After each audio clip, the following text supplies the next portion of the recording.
Would you please welcome Gene Okerlund? His illustrious career has spanned nearly 4 decades, and he's still one of the most recognizable personalities in wrestling history. Gene Okerlund has seen and done it all. He spent time in the AWA, WCW, and of course, the WWE. When the World Wrestling Federation exploded into a cross-cultural phenomenon in the 1980s, Mean Gene was nearly as popular as the superstars themselves, thanks in no small part to his good friend, the immortal Hulk Hogan. Well, you know something, Mean Gene? Well, you know something, Mean Gene? You know something, Mean Gene? This man right here, my very dear, close, personal, longtime friend, Hulk Hogan, very instrumental in picking up the banner of Mean Gene. The chemistry between the unlikely duo was pure magic, and it led to one of the most mismatched tag teams in wrestling history. Always the consummate professional, One-Take Okerlund never falters under pressure. He comes off that top rope with a flying... I could do this better drunk. I screwed that thing up. What? Oh, my God. I told you, right? Where I got the big mouth. She nursed me for 4 years. What exactly is that? This is the vault for the family jewels. I didn't mean to say that. Oh, my word. A little accident there. You guys can go yourself because we're out of time here, pal. With a unique sense of humor, boyish charm, and a great set of pipes, Mean Gene Okerlund is truly one of a kind. I have the honor of interviewing the biggest names in the sport. Some have been a pleasure, while others, I just had to do my job. He is blessed with a lovable charisma that remains timeless. Hi again, Mean Gene here. Gene-a-mania's running wild. Mean Gene Okerlund, meaner than ever. It's an honor to welcome the first announcer ever inducted into the WWE Hall of Fame, Mean Gene Okerlund.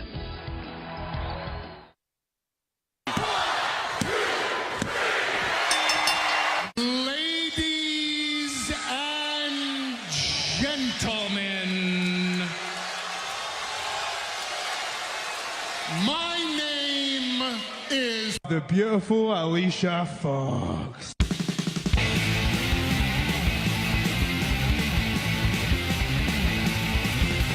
Spoke to you and said this, Bob, but my name's Billy. It doesn't matter what your name is.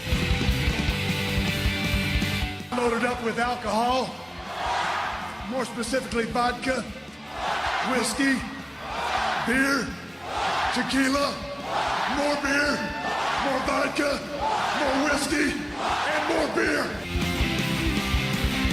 He's gonna puke! He's gonna puke! He's gonna puke!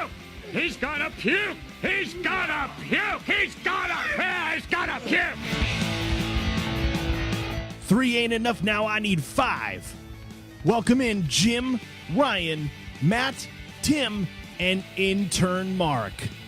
And after tonight, none of you in this ring will ever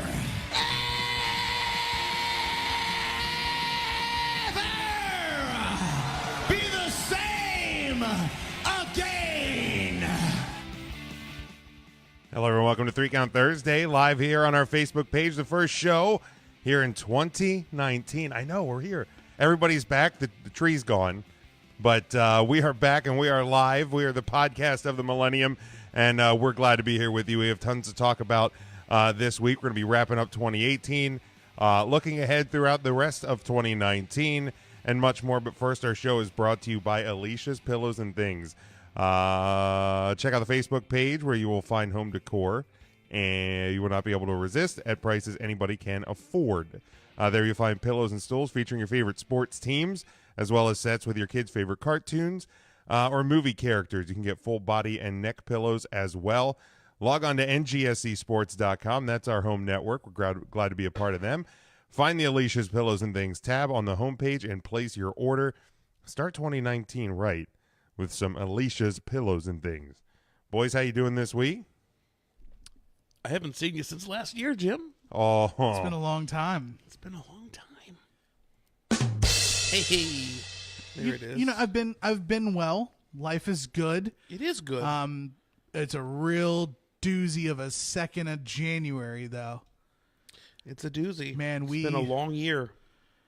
I was sitting at the office, and I got the horrible news about Mean Gene Okerlund, and then I got the slightly less awful news about Marty Funkhauser, Bob Einstein, I think his name was.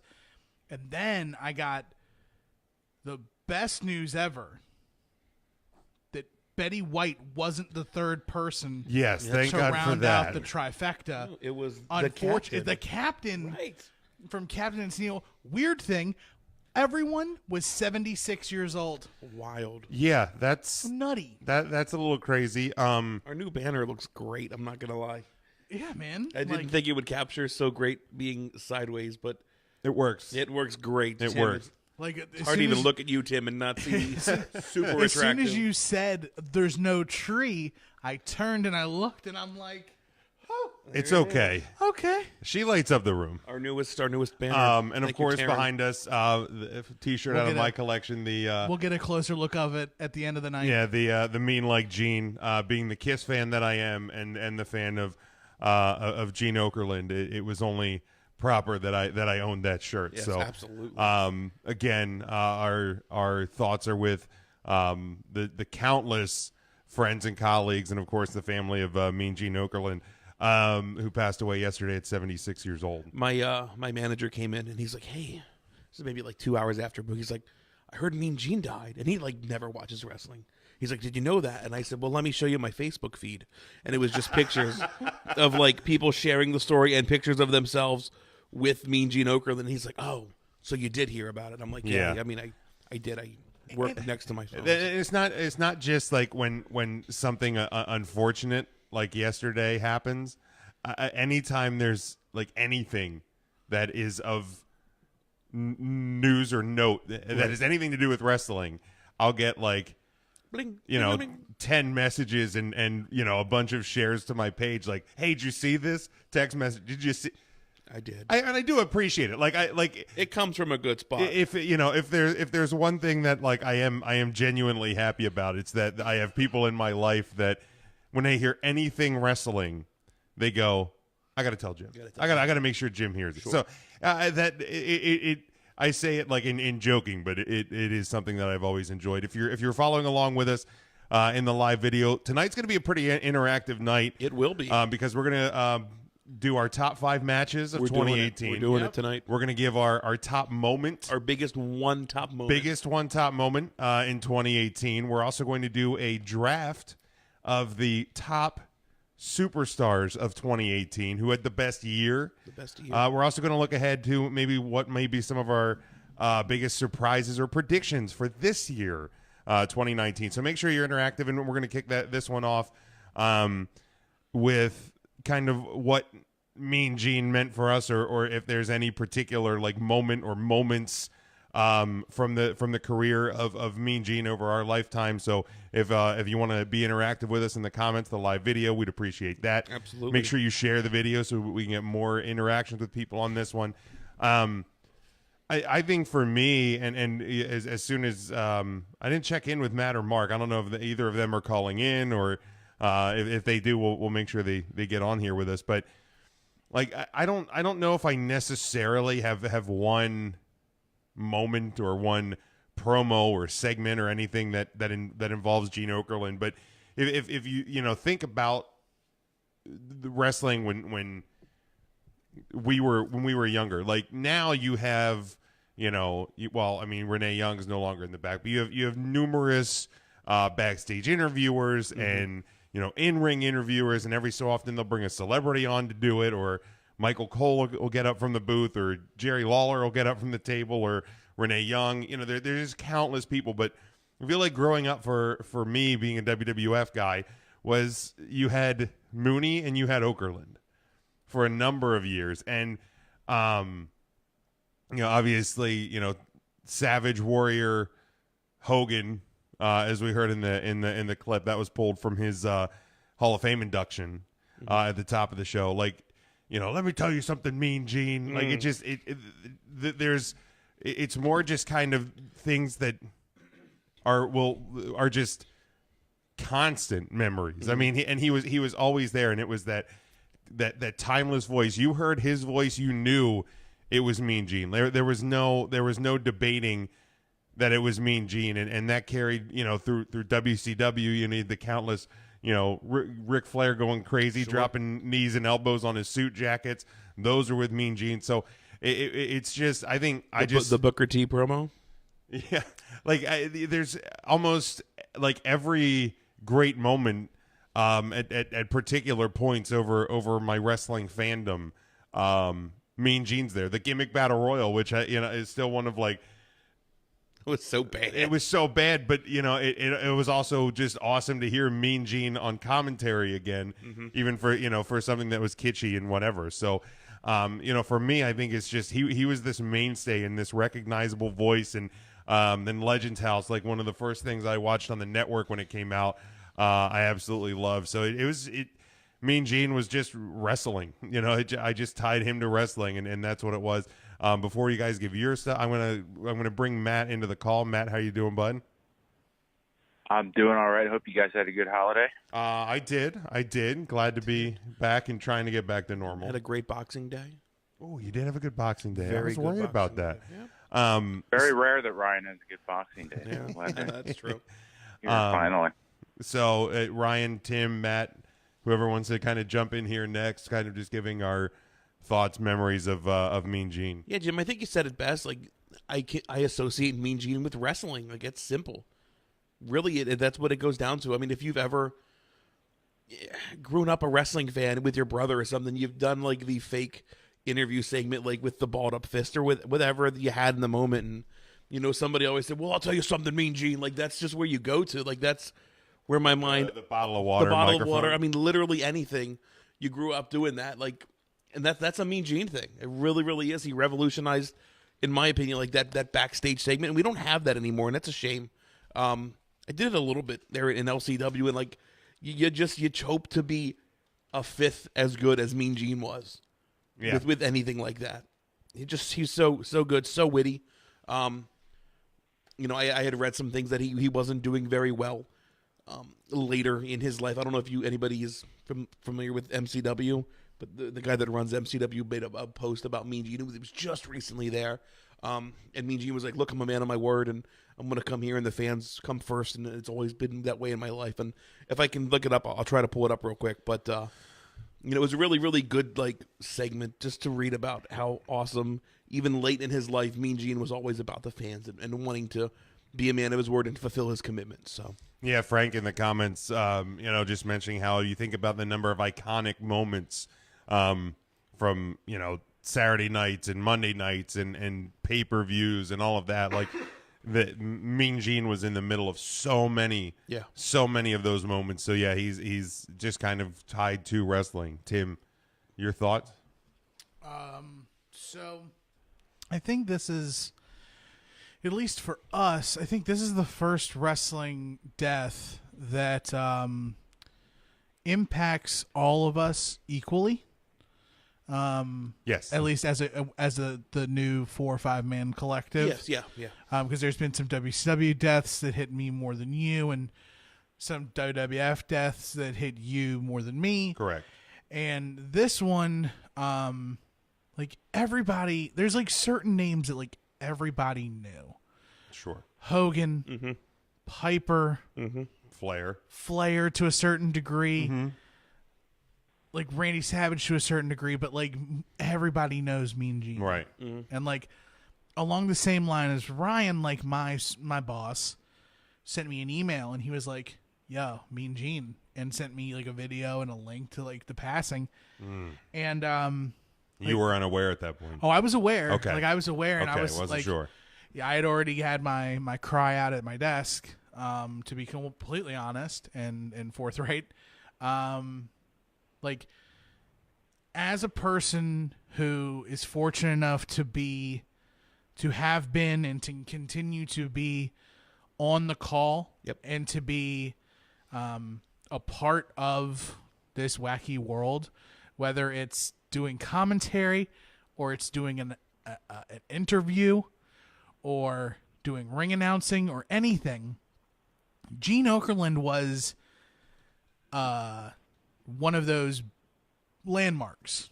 You look to him to do it right. As Frank said, and as we've alluded to as well, like, you could literally close your eyes and picture Mean Gene at some of the most historic moments to ever take place in wrestling. He was in the ring with the NWO when they were created at Bash at the Beach. Like, he was there. He was there with Ric Flair when he had a tear in his eye. Mm-hmm. He has been everywhere. He was, and I mean, those are some of the kind of later in like full-time career moments. Yeah. And this example is going to kind of give you the spectrum of just how many moments and how many years Gene Okerlund gave to the business. Mm-hmm. He did the locker room interview when Hogan beat the Iron Sheik in Madison Square Garden. And he was already in AWA before that.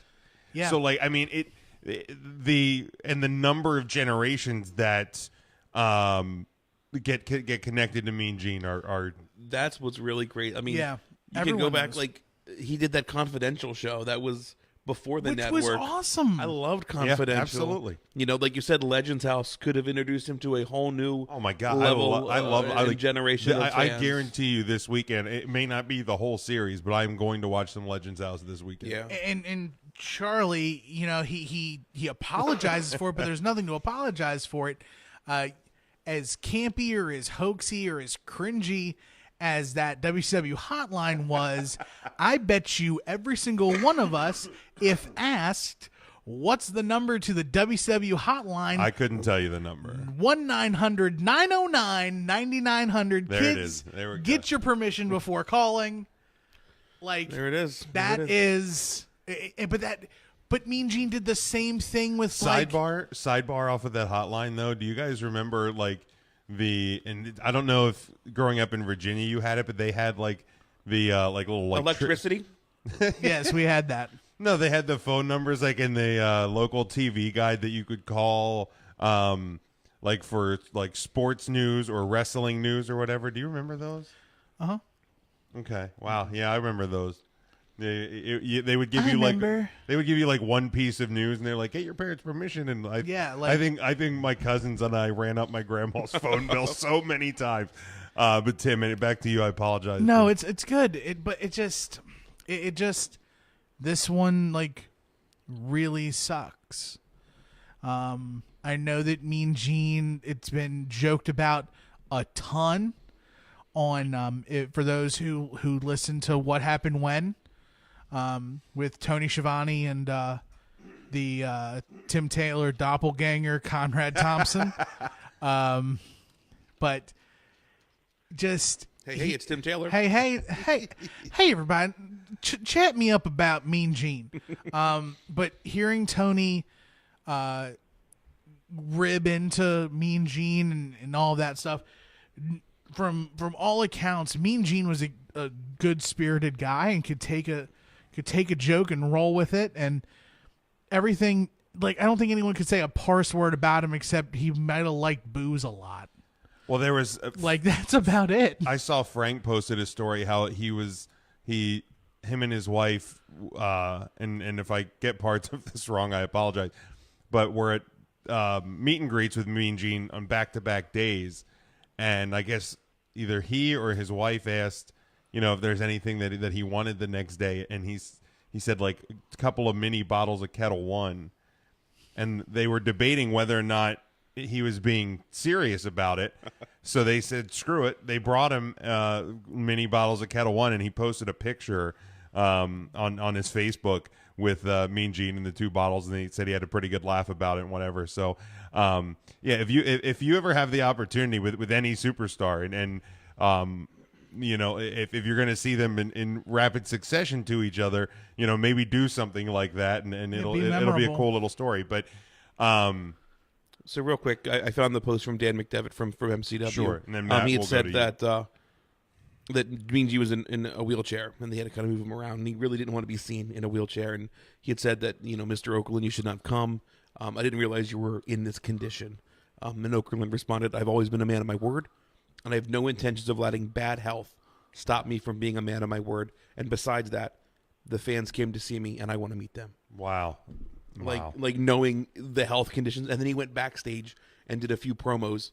Then he said, like, look, it's a big deal if I can help anything get over. Like, let me do that. A guy of his age and, like, of his stature. Like, we've all just reminisced. And you said an incredible list of people that have passed, like Piper and everything. And everybody ties back to Okerlund. Like, you can tie a segment back to Okerlund from that list you read. It's like almost Kevin Bacon-esque. Like, right. Everybody it's like 6 degrees of Mean Gene Okerlund. Like, just to hear that he's so, in his waning years, actually, just a couple months ago. I know, to be able to want to put over an independent. I know over the last product. like 15 years or so, he's had some health issues.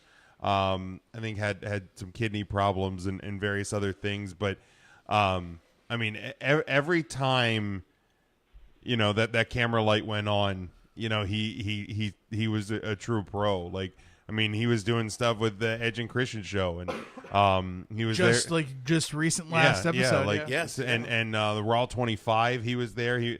I think that was one of the pictures I shared yesterday. It was him interviewing AJ Styles backstage at Raw 25. So the career spans, just decades and decades. Matt, any particular memories, thoughts of Mean Gene? Not anything in particular. It's just his voice is just always going to be wrestling for me. Growing up, he was the voice of wrestling when I was watching as a kid, and that's what I always kind of remember, just his interviews, having the intro, knowing that he's going to have a solid segment like that. So, he hasn't done that in a while, but still, it's what I always kind of compare backstage interviewers to now. Like, how would they measure up to Mean Gene? And no one ever will, but it's just one of those things that we just take for granted how good, like when we were kids, wrestling was in even those smaller aspects. Like the talent now is probably a little better, but the showmanship and the interviews, the commentary back then, I think was something that we didn't really care much about. But looking back now, I think I appreciate it more, and Mean Gene is one of the main reasons I do. Yeah, I another great point. I think one of the things that when I watch old stuff compared to now, and it's such a little thing, is whenever Mooney or Mean Gene would be done with the interview, back to you guys. Now it's the news, right? Like, now you just get the backstage interviewer that just like is either staring at the wrestler that just walked away or staring at the camera, like I don't know what to do with my hands. Yeah, but also, and I know that's from a somebody in the ear, but still, the closest I think we've gotten to Mean Gene since Mean Gene is Renee Young. Mm-hmm. Yes, I agree. Authoritative.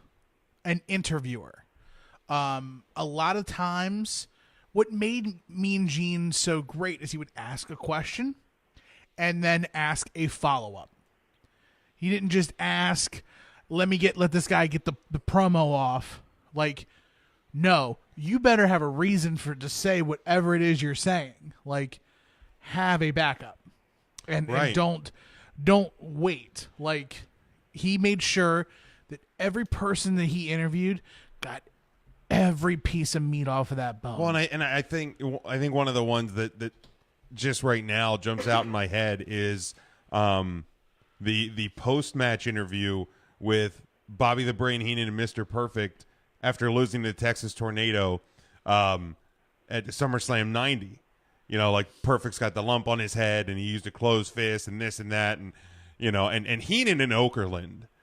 I mean, you could make a documentary length montage of just 30 for 30, like just those two together. Wow. And the back and forth, and Heenan's flipping out, and Okerlund is jawing back and forth. Don't cry, Bobby. I'm not gonna cry. I'll kick your ass or something. I forget what he said, but I mean, just the interaction, and that also goes to the difference then to now of just kind of letting it be a little loose. Versus being heavily scripted. Mm-hmm. Like, get your point across, but kind of do it. And So that's I think one of the differences between then and now too, which is so great about back then. Let me sidebar real quick. What did he call that? Was that just like a tornado punch? The discus punch? Is that tornado? I think it was just called the discus punch. Discus punch with like the claw hold, right? Is that? Yeah, it was the Von Erich claw hold, right? Yeah, which weakened him, and Perfect sold the hell out of that. Oh yeah, I think he spun the wrong way. Mr. Perfect sells the hell out of everything. That's true. I didn't realize one thing I loved about Mean Gene, and in retrospect, it makes sense now. But talking about how I try to take a little bit from all of the masters and what I do. One of the things that Mean Gene is absolutely known for is giving it to the heels. When he's talking to a heel and there's some stuff that's happened, he will absolutely lay into a bad guy, a villain. Yeah. There's a video gone around since then of Mean Gene in the tail end of WCW, and there is a promo of Mean Gene interviewing the Natural Born Thrillers. Okay. And literally, Mean Gene is about to get jumped by the Natural Born Thrillers, it looks like. And Mean Gene is just looking at all of these 20-something kids and is verbally backing them into the wall. Wow. You guys suck. Just giving it to them. Wow.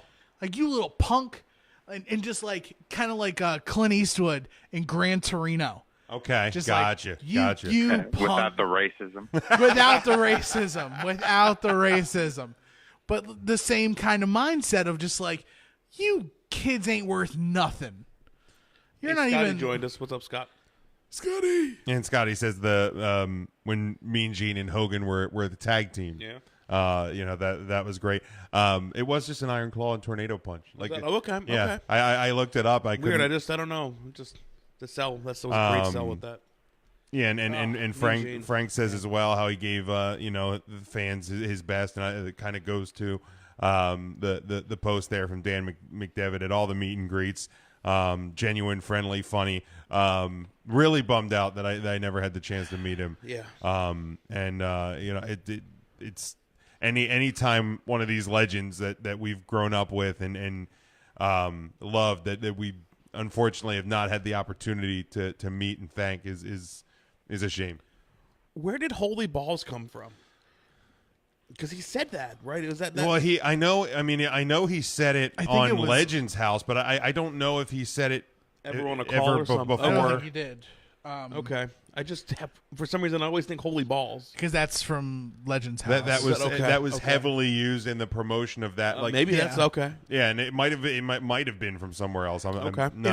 If I could implore everyone, if you want to see a gem of Mean Gene's, I actually looked this up when he passed because I just wanted to consume so much. There's a YouTube video out there of Mean Gene interviewing Jesse the Body Ventura.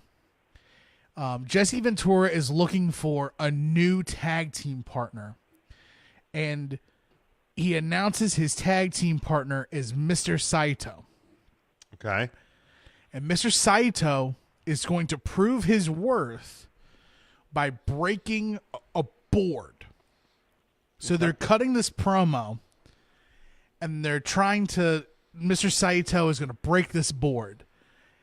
What happens as soon as the board gets put into Jesse Ventura's hands is gold.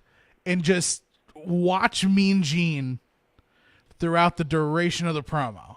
It is so great that to see a stalwart, a beacon of interviewing have this take place. It's classy. Devin said this is one of his favorite moments. Gentlemen, as you know, the Ultimate Warrior. Fuck it. Publicly stated that. Damn it, who put that up? Is that $200 an hour? Another good one. When the SummerSlam sign fell. Royal Rumble. Great moment, Devin. Royal Rumble 92. when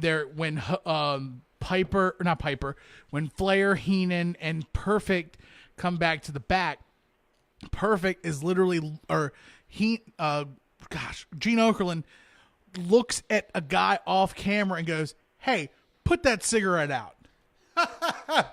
Let's see I'm going to see if I can find that one as well. Yeah, I mean, if you look up Mean Gene bloopers, good. There's some great ones there. You said that was Mean Gene, put that cigarette out. There we go. There it is. Let's see if it's just the isolate. Oh yeah, here we go. Okay, very good. Ric Flair, you have made world. Put that cigarette out. Awesome. So many. I'm sure there's gems all over. They broke up the in mold. Stamford, Connecticut. They absolutely broke the mold. Mean Gene. The old phrase is often imitated, never duplicated. Mean Gene is one of a kind, and we can just all hope to his legacy that imitation is the most sincerest form of flattery, and he'll definitely be missed. Yeah, for sure. 110%. I mean, and I would hope that I would think that this Monday, on Raw, there's going to be a great video. There really should be. And I think what would surprise me is when I pulled the clip from his Hall of Fame induction, I didn't realize he was the first broadcaster that was in the WWE Hall of Fame. Really? Yeah, that's what it said on the clip there. So, yeah, I mean, we could go on and on the memories. I can't believe Gorilla wasn't in before that. But Gorilla was as a wrestler. Gorilla was a wrestler. Okay, that makes sense. Yeah, Heenan went in as a manager and a commentator. Right, like Okerlund was strictly broadcaster. Got it. Yeah, solely broadcaster. So, yeah, I mean, it's really a sad and unfortunate way to start 2019. And again, our thoughts are with everyone impacted, especially his closest friends and family. Sure. So let's kind of look back now a little bit here on 2018. We're going to talk about some stuff coming up tomorrow and over the next few months, a little later in the show. But is there a moment, guys, that sticks out to you from 2018 that you would kind of point as your top moment? Like we're gonna get to the matches, and our top 5 matches, but I don't know who wants to grab this one first. But top moment in wrestling in 2018. Matt, do you have one off the top of your head? Not off the top of my head, no. I've got 2. Yeah. Okay. I think the easy one is All In. I think that one needs to stand out just for what it did for the independent wrestling scene. What it's triggering now with this All Elite wrestling and what, really got the ball moving. What it did for NWA wrestling, in my opinion, and put that back on a map with a premiere match at that show. So I think that is one that needs to be called out. The other one I have is GCW's Joey Janela Spring Break. This was the second installment of that. I consumed both shows live on stream, but that show sold out in under 5 minutes for the New York shows. This unfucking real. Mm-hmm. They came out with Joey Janela Spring Break Part 2. They're making a whole nother. That show sold out in like 5 minutes. It's unreal. If you haven't watched Spring Break 2, it was Janela versus the Great Sasuke was like the main event of that match. But just like Eli Everfly, DJ Z, Tony Deppen, Teddy Hart, Kyle the Beast, Gringo Loco in the first match, Matt Riddle versus James Ellsworth. Like, what a ridiculous concept. This is the match, in my opinion, that put PCO back on the mat. Oh, yeah. And now signed to Ring of Honor. Like, fucking right. Like Quebecer Pierre is signed to Ring of Honor in 2018, in my opinion, because of the match he had with Walter and like just the vicious chops and what came out of that match. Nick Gage versus Penta, like where does that? It just doesn't add up. It's just such a great show. David Starr versus Quackenbush, which is probably one of the more technical matches I've seen in a long ass time. The clusterfuck match where the Invisible Man won the clusterfuck. Like, where else could you see that other than a show like this? And then the main event, which was with Janela and Sasha. It just, what an amazing show, and what that's done for independent wrestling, especially in this area. But for them to put on 2 shows for the New York, New Jersey Mania and sell out within 5 minutes, those guys are doing something right, and tip of the hat to them, because I think that's a really, really important moment in professional wrestling in 2018. I think for me, something that stands out is, you go back to the Royal Rumble, and we've seen this progression of the women's division in WWE, and Asuka wins the Royal Rumble, the women's Royal Rumble, to close the show, and then Ronda Rousey debuts. Mm-hmm. Like, go back a few years ago and tell yourself as a wrestling fan, like, wait until Ronda Rousey comes to the WWE, and you kind of would probably go, but why? She's kicking ass in UFC, and the WWE women is not really where I would picture Ronda Rousey. And to go from that and everything that's happened through the course of this year with the women's division, and how good Ronda has been through 2018, to me, I mean, there's a lot of moments out there, and I'm not going to kind of throw any other ones just because I don't want to burst anybody's steal anybody's thunder. But to me, that one stands out as such a huge moment for the WWE and the WWE women's division. Tim, Matt, either. So I have 2 moments. One is one's a good moment, one's not such a good moment, but they're moments to me that encapsulate 2018. Okay. Unfortunately, they're both WWE moments, so I don't want to. I know there's going to be some bias there, but so I'll end on the strong note. The first moment of 2018 for me is Roman Reigns announcing he has leukemia. Wow. That's a really big headline coming out of 2018. A huge moment for wrestling, for all of us, both fans and those in the business. Hashtag Roman Strong. And the change that WWE's had to make in their creative since that moment. It's really been very controversial, very polarizing since that moment. Sure. But also the good moment is the creation of the man. Oh, yeah. 100%. The segment on Raw with Becky Lynch giving the business to Ronda, getting her nose pushed through the back of her head by Nia, then still giving Ronda some more business. Right, like the best, worst moment of the year. And standing there, because, like, now, more than ever, like, 2019 is, like, it's Lynch fuel. You're right, the year of the man. Yeah, absolutely the man's year right now. Matt, to you. I think the big moment, and we at 3 Count Thursday have always been big proponents of women's wrestling, so to see them get their own pay-per-view would have to be the one for me. Just to see that culminate from where the women's revolution started years and years ago to, I mean, this is, I think, just kind of scratching the surface still, absolutely. But we're getting an all-women's pay-per-view, and I think they're going to keep doing that. You know, the Mae Young Classic 2 years in a row now has been phenomenal. So just seeing the way this has grown from just like a subtle tweet from AJ years ago, I think is just, it's crazy. Yeah, give Divas a chance. Yeah. Right. Like to go from that to where we Divas are don't now. exist. Yeah, it's except on E, but that doesn't count. No, but it's you know, and time and time again to, you know, think about and once as we get into the top 5 matches, I'm sure, you know, this drum's going to be sounded again and again and again.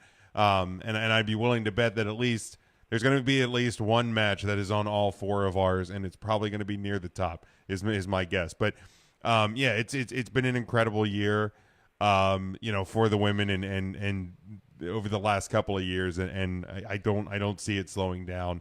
And and give credit to where it's due. Like, it didn't, women's wrestling didn't start in WWE in this push for kind of equaling the card and equaling the playing field. This isn't like a WWE creation. The women on the indies have been killing it for years, and we continue to do so. Absolutely, and with between our Instagram and just us in general, we've been trying to sound that as much as possible as well. So, and it's not a pat ourselves on the back situation, but it's not just in the WWE. We want to give credit where it's due across the board. And I know we talked with Maria about that a few weeks on the show when we talked to her. So, just continuing that as well. And to go along with one of yours, Tim, the other moment that I was kind of wavering on was, the Dean turns on Seth the night Roman announced, of course, the unfortunate diagnosis, was, like the perfect time to do that.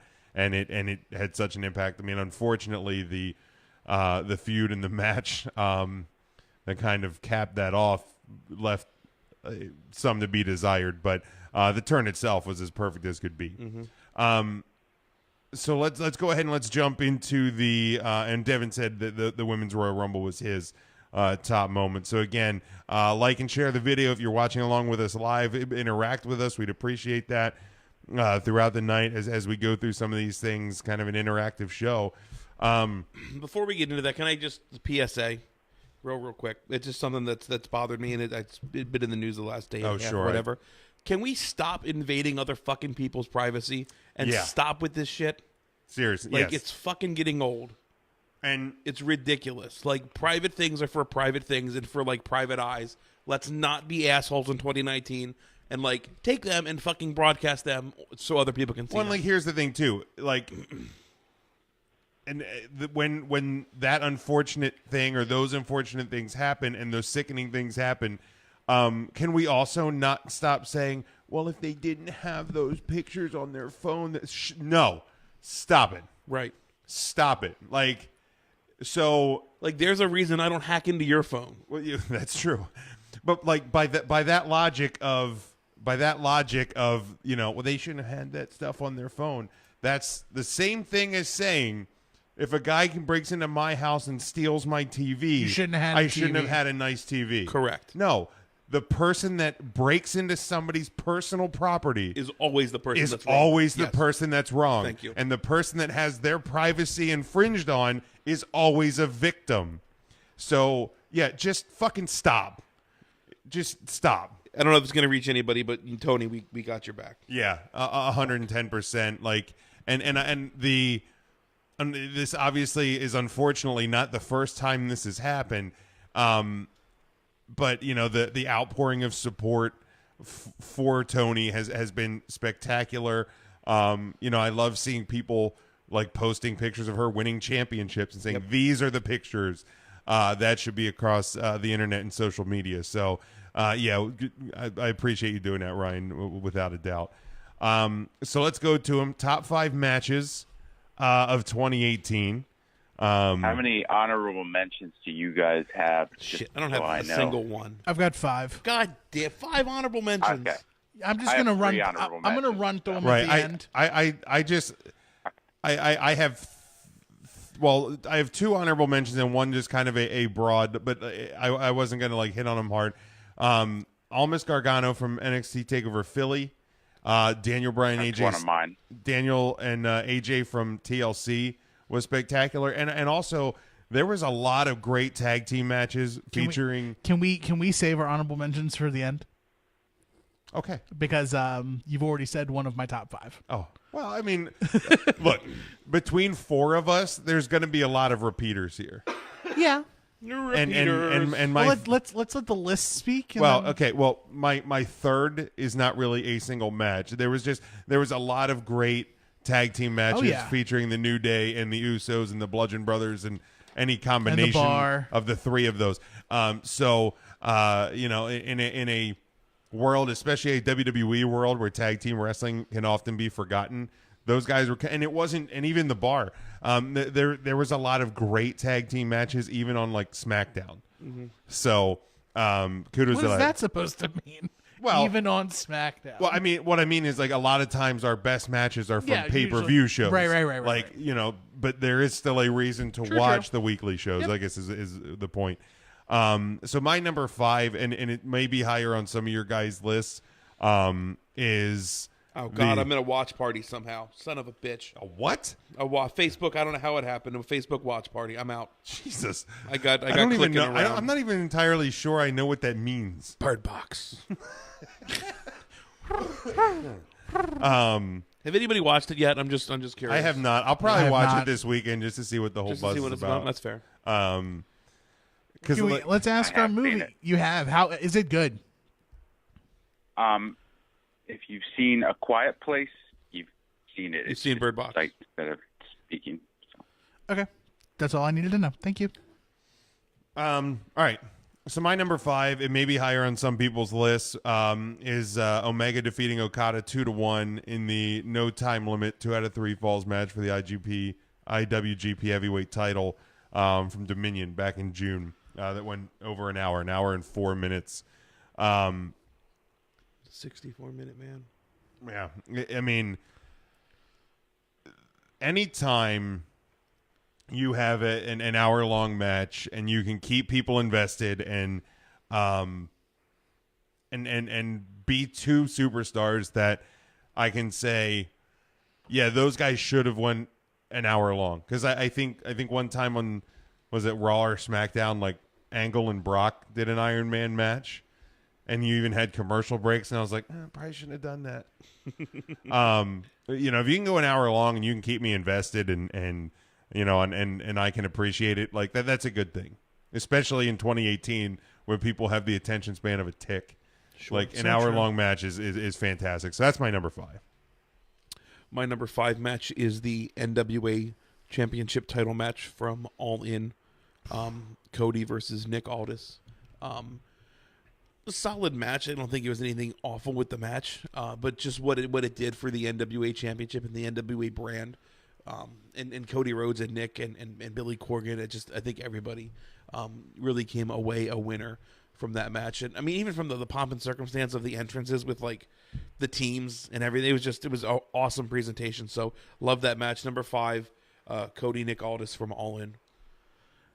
All right, my number 5 is a match that took place on one of the biggest events of the year. Some would dare say the biggest event of the year. It is a debut. It is a return. Wait, is this a match from Fastlane? Yes. Oh, okay. But it's a debut. It's a return, and it's a WrestleMania debut. I am taking as my number 5 pick Ronda Rousey and Kurt Angle versus Stephanie McMahon and Triple H from WrestleMania 34. I thought you were going to say Nicholas because you kept hitting debut, and I'm like, you son of a bitch. No, very close. So my top 5, I'm going to let you guys know now. I am not necessarily picking what you would say are the 5 greatest matches to ever be wrestled in a wrestling ring. So these are not a Dave Meltzer top 5. These are not Dave Meltzer's top 5. Well, you already knew that because they weren't all 5 from Japan. Correct. I am personally picking the 5 matches from 2018 that I enjoyed the most. Okay. So this is my my favorite 5. That's fair. My fave 5, man. Booker T, fave 5 coming in.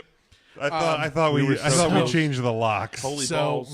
So it's Ronda Rousey and Kurt Angle versus Stephanie McMahon and Triple H.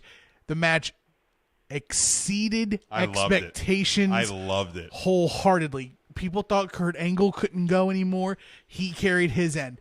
People thought that Ronda Rousey was going to be lost out there. She Killed it. She is a Killed it. She was a WWE superstar from the word go. Yeah, absolutely. Triple H and Stephanie had the entrance of a lifetime and played their parts perfectly. The perfect foil. So, number 5, mixed tag, Ronda, Kurt, Steph, Triple H. Love it. Kurt also did a very good impression of an eggplant in that match. So another. He's a method actor. My number 5 is the ladder match from TakeOver New Orleans featuring Adam Cole, Ricochet, EC3, Velveteen Dream, etc. I think there were a lot of high expectations on this match, and I feel they fully delivered. Like, we don't really know what to expect when you get those talents all in one match and throw ladders in to boot, what you're going to see. And I think we saw one of the most fun matches in the whole year. I think it really set the stage for what NXT was doing with like this new crop they had coming in. And I think it really set the bar high for NXT moving forward. Yep, the other two you're missing out of that match is Killian Dane and Lars Sullivan.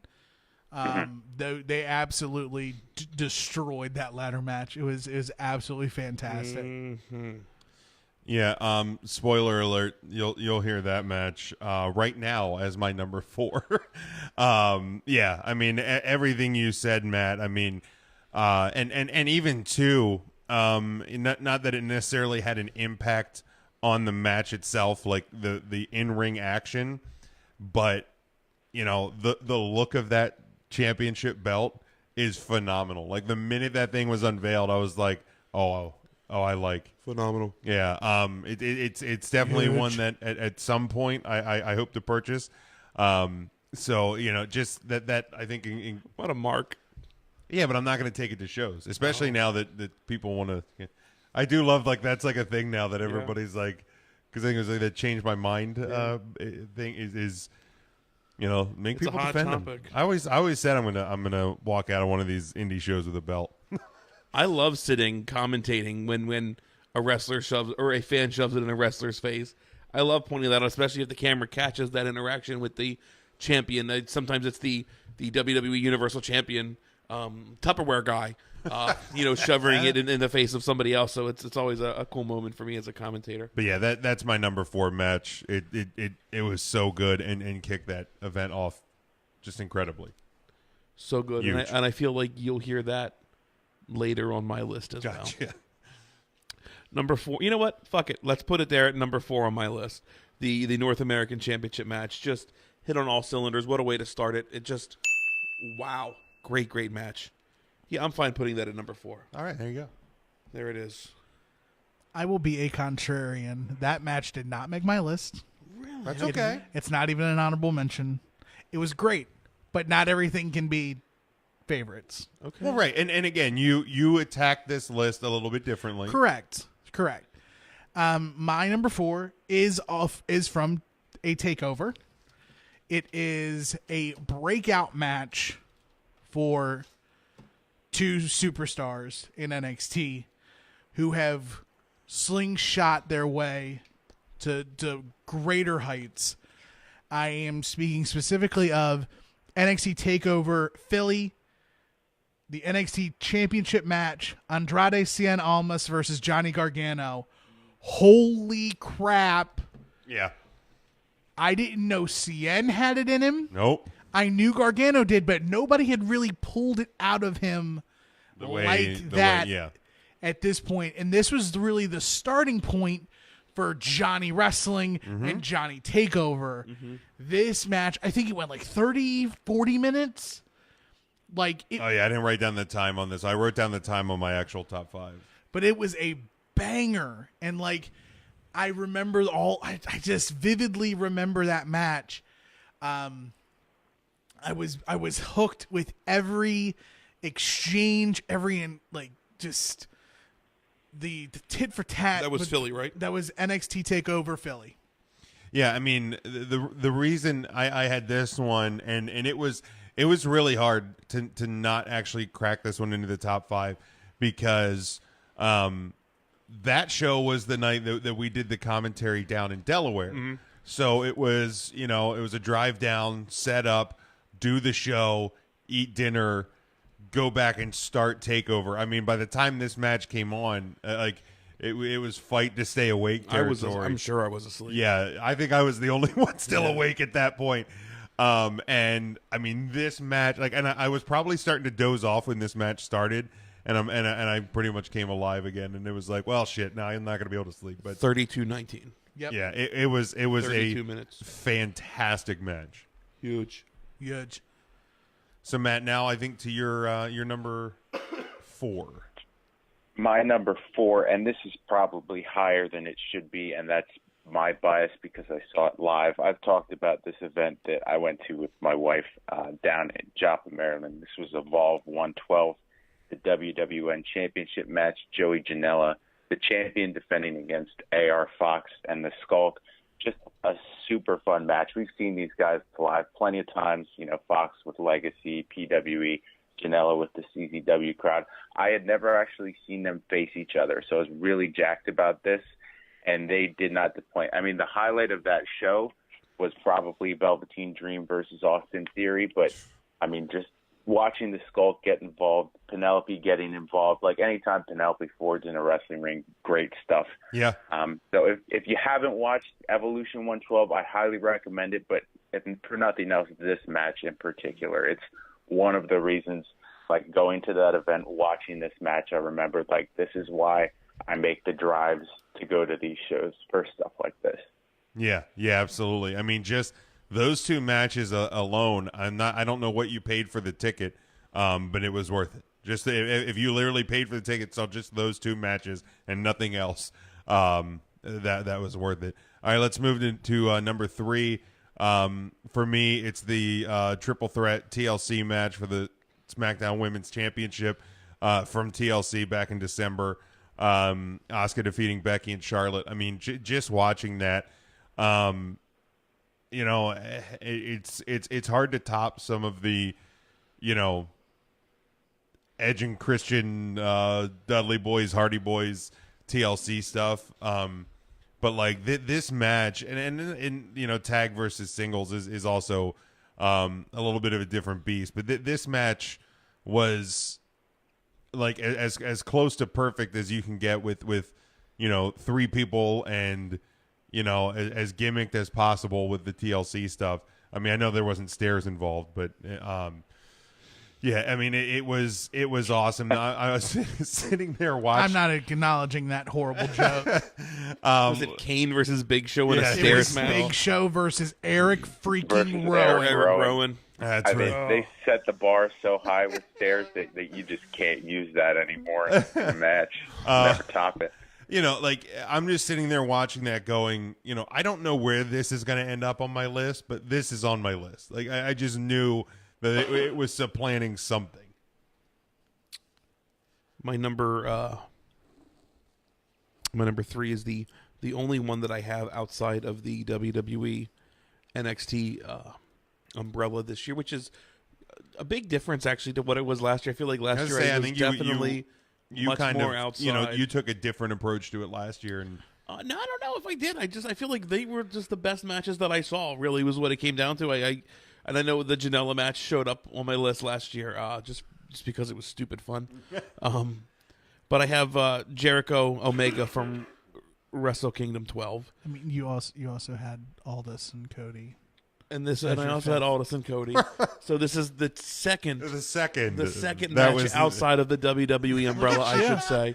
Thank you so much. You've given 3 so far, and 2 of them were outside. Okay, so this is par for the course for me. Then this is exactly where I need to be. And technically, the other one was NXT, and you can't compare WWE to NXT. You know what? That is entirely true. You know what? You're not going to get a WWE match on my list then. Ooh. That's exactly what's going to happen. Big spender here over here. Wow. But man, I think this just set the year off. Right? Wrestle Kingdom. What was it? January 2nd last year. January 4th. It's always the 4th. It's always the 4th. That's why it's like a floating. Oh, it floats. Because okay, it's the 4th. tomorrow. Yes. Well, it is just hours away. Probably now. happening. We are now. hours. No, I think hours the away. pre-show's at 2 a.m. Yeah. I'll wake Tim's up. not waking up, apparently. No, I'm not. Well, you will wake up tomorrow, I'll wake up. I'll have all the news. I'll have all the reports. I'm so excited. We'll jump ahead to it. We'll get there. We'll get there. Okay. Tim, All right. you're number 3. My number 3. I was done. Yeah, you were. My number 3. My number 3 reminded me. Matt, you're number 3. No, just kidding. My number 3 reminded me of who one of my favorite wrestlers of present time actually is. Kane. Not Kane. Kane is. You want to great. guess who it is? Kane is great. Ryback? Not the Ryback. It is from All In. Who did you say, Matt? Kane. Kane. It's not Kane. Unfortunately, not Glenn Jacobs. I am taking the ROH World Championship match from All In. Okay. As Flip Gordon, the winner of the Over the Budget Battle Royal, took on Jay Lethal. If you remember my recap for this match in All In, I could not sing the praises of Jay Lethal any more than I could. And guess what? You're going to get it again. Yeah. Jay Lethal put on one of the best performances of a sports entertainer you could. With the storyline that they built. Right, that's where he was going in and out. Where, like, he had nerve damage, and when he got hit a certain way, he would switch into Black Machismo. God, that was great. Oh, yeah! And so, like, he comes out, and the whole pomp and circumstance, pun included, or pun intended or not, Flip comes out with First Lieutenant Brandy Rhodes. Lethal comes out with Lanny Poffo. In the WCW Macho Man red, yellow, and black gear, the Slim Jim attire. Yes. And just like that You whole... literally just gave me chills thinking about how great that match was. That whole match was fantastic. If you did not see it, it's out there on the internet. Do it. I'm not going to tell you where, Daily Motion. Go and watch the match. I mean, go to fight.tv and order the recap, Right, Daily like, Motion. and then you can also watch and order Wrestle Kingdom. Daily Motion. And so, no, please. Go. It's worth paying for on the Fight app to see this match. It's absolutely fantastic. Number 3, ROH World Championship, Jay Lethal versus Flip Gordon. Man, you couldn't be more right about that. All right, my number 3, and this will be my only WWE match on the list, is the Becky Lynch versus Charlotte Last Woman Standing match from Evolution. We talked about how important Evolution was not long ago. This match in particular, I was super invested in. Tim, you and I have been beating the Becky Lynch drum for quite some time. We both were really hoping that she would get the title at this. And so, like, all the ups and downs of that match, I was in on that. Like, just every time Charlotte would stand up, it was just draining for me. So, like, this match, I think, is what set Evolution as. I think I gave it an A, and I think it was because of this match that I gave it that grade, because this was one that WWE didn't emotionally invest me much this year, but this match in particular, they grabbed me, and I was hooked on that. Yeah, an absolutely stellar match. Before we get to our number 2 and number 1 matches, Devin did comment in some of his favorite matches of the year. Gargano versus Ciampa in New Orleans, the finals of the Mae Young Classic, Becky Lynch versus Charlotte Evolution, Gargano versus Aleister Black, and Seth versus Ziggler at SummerSlam were some of his favorite matches of the year. My number 2 is the unsanctioned match between Johnny Gargano and Tommaso Ciampa at NXT TakeOver New Orleans. Again, I mean, these two guys, I'm waiting for the 30 for 30 on these two guys. Yeah. Just the unbelievable story that's been told, the incredible story that's been told. The incredible story that's still being told. And for Gargano to have this unsanctioned match, this unsanctioned fight to be able to stay in NXT. It was absolutely incredible. The takeovers are time and time again just show stealer after show stealer after show stealer, and this one was no different. Yeah, Jim, you can't. That's my number 2. A 37-minute match. Yeah, this has ended up being just an awesome one. This is the one where they pulled the ring apart, I believe. Yes. It's just things that we've never really seen on a WWE scale, like, the boards of a wrestling ring exposed. It's just a phenomenal match. I loved every minute of it. NXT TakeOver New Orleans is probably my show of the year. This was where he used Ciampa's knee brace. Yeah. Oh, yes, to tap him out. No, that wasn't this one. That wasn't this one? No, sir. Which one was that one? That is my number 1 pick. Oh, we'll get to that later in a minute. Really? I thought that was... No, sir. No. The unsanctioned was where the board was exposed and that ended in that a was pin. the finish, yeah. Okay. Yes, that was the finish, right. yes. Like, yeah, they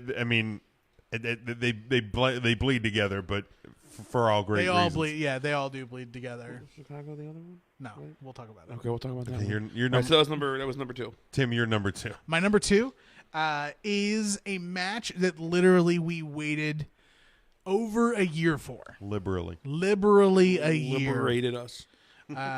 It was a match that had so much animosity. A match we thought would never happen.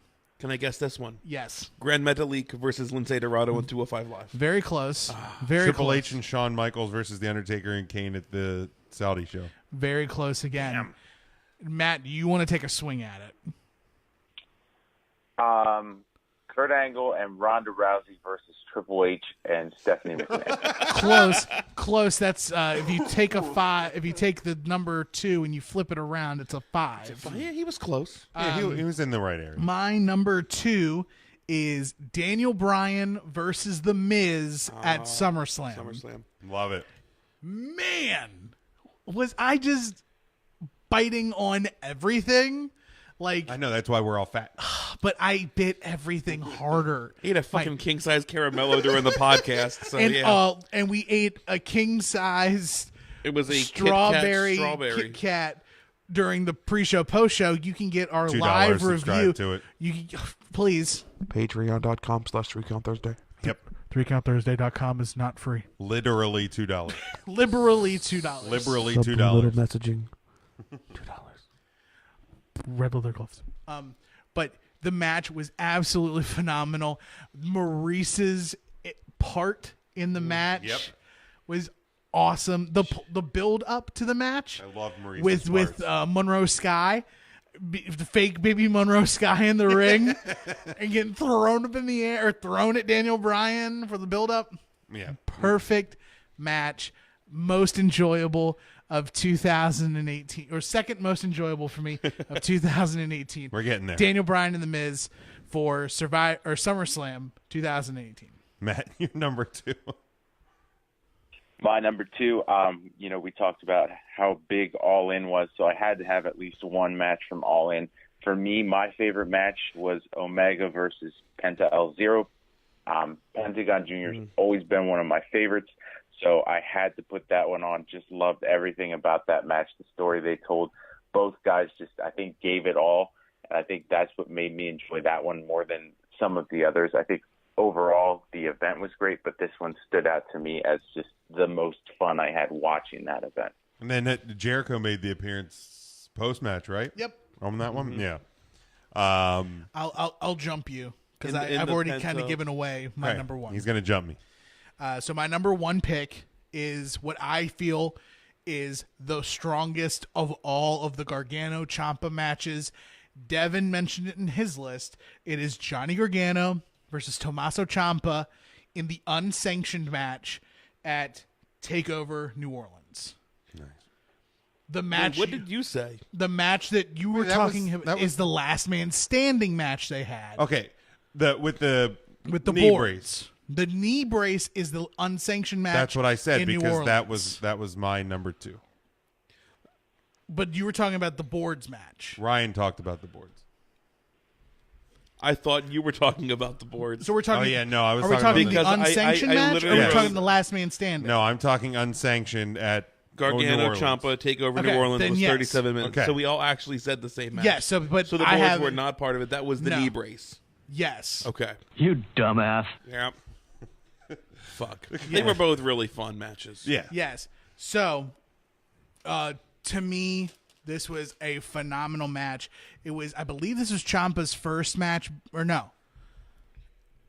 No, because the first match back was the See, first. not so the easy first to one. remember, is it? It is. Shut up. Clearly it is. Chicago was one of the matches. Yes. I feel. Right? The first one. That was the one where the boards got ripped up. Then, no? No, because I thought the I don't boards. fucking Because I thought the boards got ripped up. Thanks, Johnny. Boards got ripped up at Last Man Standing. Either way, unsanctioned match, New Orleans.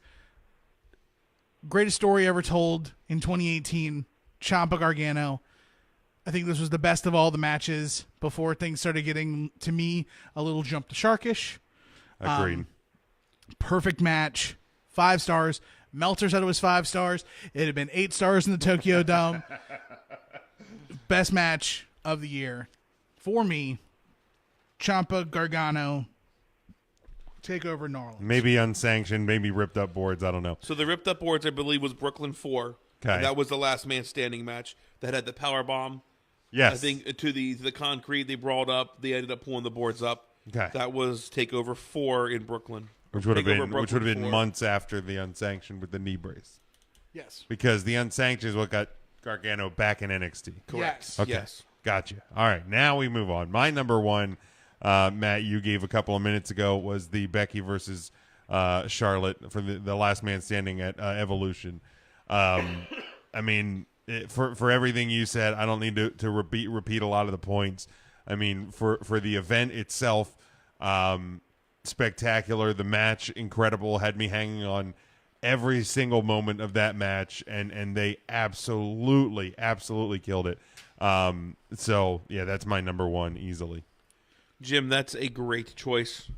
My number one, and I really gushed about it when it happened, and I think I got shit from somebody. Probably you. I feel like it was you. There's no way I would shit on the bar versus Braun Strowman and Nicholas. There's no way. Yeah, that was such a fun match. I have my match took place in NXT July 11th, and it was Mustache Mountain versus the Undisputed Era. I fucking loved it with the towel and just the Tyler Bate just torn whether to throw the towel in or not. I thought it told a fantastic story. It really, I thought, catapulted Undisputed Era into what they were doing. Unfortunately, it died off after that. This was the follow-up to the match, I believe. Before the match at TakeOver. After the I don't know, there was a TakeOver match, but I thought this NXT match was so much better. July 11th, the NXT match between Mustache Mountain and the Undisputed Era. Tag team match. 100% agree with you. The finish is it's so weird. I remember we were all gushing about it. Even Tim's more. like, man, Matt, you're you're number one. Matt. It's no different. Same feelings. My number one is the Ciampa Gargano match that hasn't been mentioned yet, the NXT Takeover Chicago Street Fight, which is the one where we saw the exposed wood. And that's how Ciampa got the win. I don't know if this we is ever a family cleared up fucking show, Matt. Watch that your argument. mouth. But here we are. So this was the one, like the anniversary of NXT Chicago, where we saw the breakup of DIY. Led to this. We saw Gargano attacking Ciampa on the stretcher with the neck brace on. I thought everything about this was great. Even the series, which gave us like the need for one more. So can't argue with that reasoning, because you can always give me one more Ciampa versus Gargano match. I just thought this one was the best of that great feud that we saw all year. So the order of the matches is unsanctioned, the street fight, the last man standing. The last man Yes. standing. Yeah, I mean, you can't go wrong with any of those picks, and I mean, when you're talking Gargano versus Ciampa, it's you're right. Like again, it's the greatest story told, and it continues to be told. Yeah, honorable mentions though, like a couple that have made you guys' lists. I had the ladies TLC match. I had Cody and Aldis NWA Championship at All In. I also had the War Games match. Okay, yeah. NXT War Games was great. I had Velveteen Dream versus Ricochet. Fantastic match. TakeOver New Orleans as well.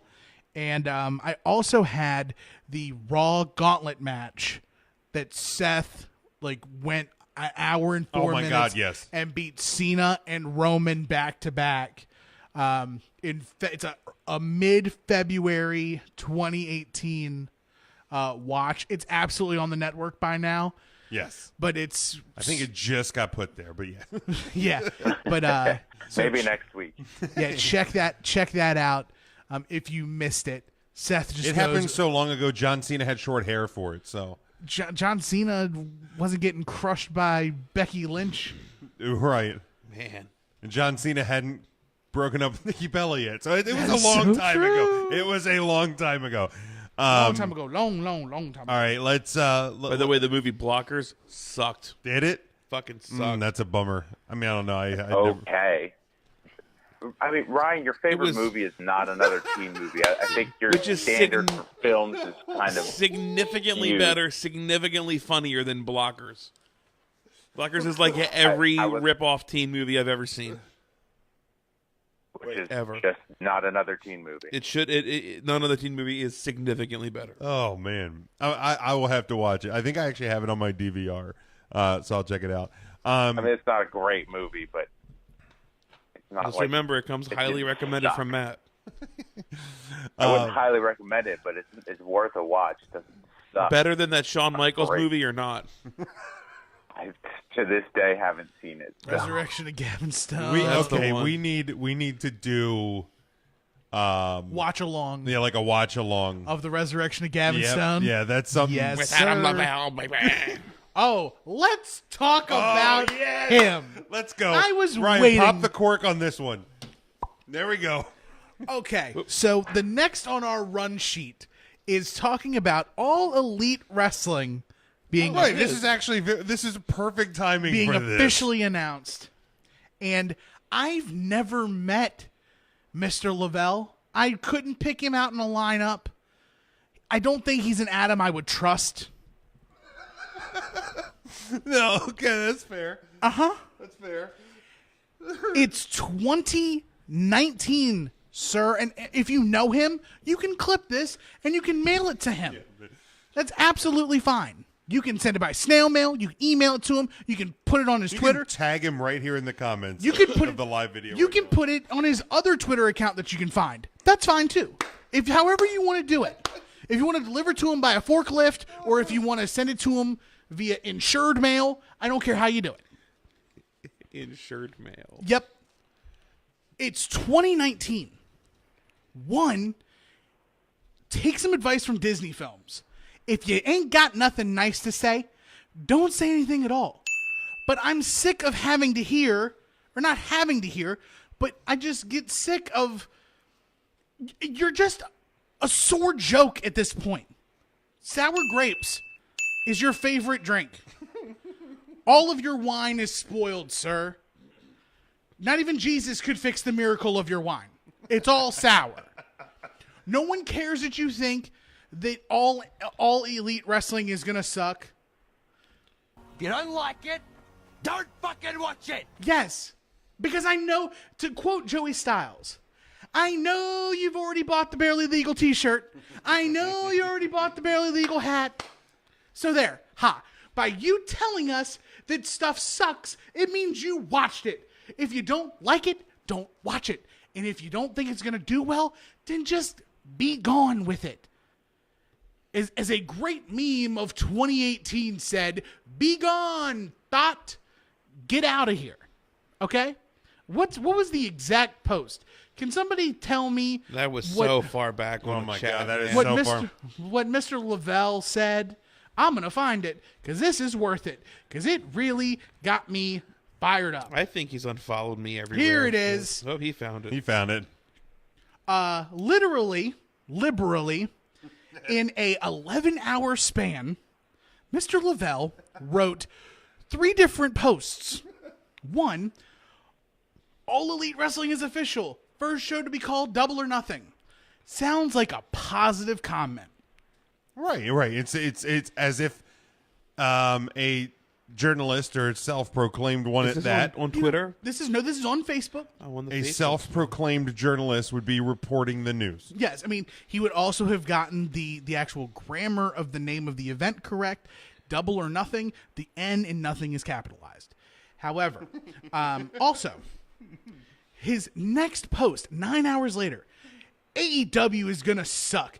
It's going to be like Cornball Central, where moves look cool but don't hurt anyone. First of all, it's wrestling. Isn't that the idea of wrestling? If they right? hurt, they're doing something wrong. If it hurts, then it's real wrestling, boxing, or MMA. Yeah, if you want to watch mixed martial arts, watch that. He did that like 3 weeks ago for a week and a half, and then he got bored of that shit too. The booking wasn't very good.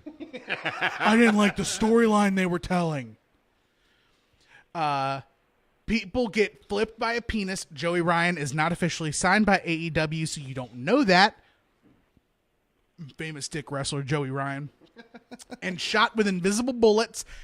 Now you're just confusing promotions that do the invisible gun spot. That happens regularly.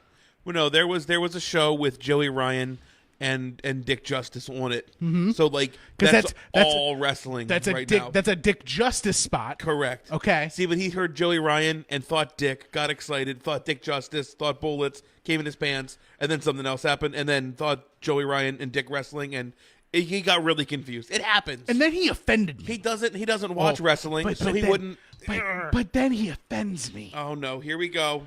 It's going to be Get a the soapbox larger out. and even sillier Chikara. Oh, here it goes. Oh, no. Okay. I don't know if you know this or not, but you're a huge fan. No, I don't even need a soapbox for this one. Oh. If he claims to be such a big fan of the All Japan women and the Joshi wrestlers, there is not a single promoter in North America who cares more about Joshi wrestling than Mike Quackenbush. Chikara regularly features Joshi women's wrestlers all of the time. Before Miko Sakamura was on the Mae Young Classic, she was featured 2 years in a row at the King of Trios tournament in Chikara, in which she won one. Asuka has been featured for Chikara. So to say Chikara is nothing but a silly promotion, sir, your facts are absolutely wrong, and you need to be drinking a little less of Jim Cornette's hate juice and a little more of those sour grapes. Actually, some more. Go get some Simply Grape from your grocer's fridge. But then he rounds it all out, and he says, "Congrats to Vince and the WWE for finding a way to make Daniel Bryan suck and lose all his popularity. It's what they always wanted." Does he not understand how cyclical things work? No, he doesn't. You turn your biggest baby face heel when they're the hottest. Right. So hello.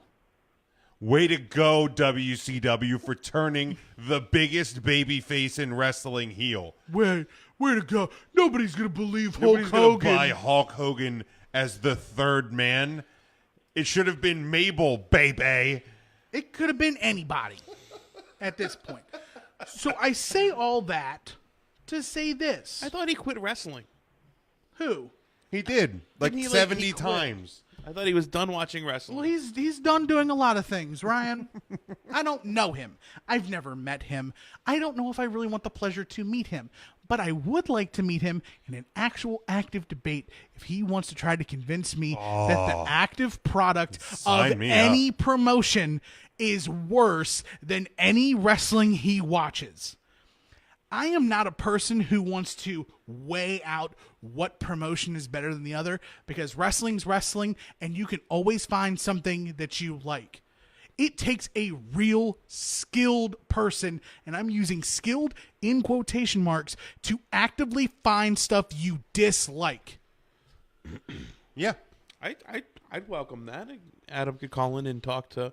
He can call in. I can meet him at the mall. I can meet him anywhere. We got video cameras. We got. I got a phone. We got microphones. I'll talk to him anywhere. I don't want to. I wouldn't invite him to Studio L because I don't want to bring that hate in this house. Yeah, we don't need that negativity here. No, we don't need that. And luckily, I'm so positive that I would be able to outweigh any negativity he has towards me. But I just either he can try to defend all this negativity to me, or he can just admit it to himself and anyone who considers themselves a follower of the sharp reporting skills of Adam Lavelle, that all of this junk is just a work.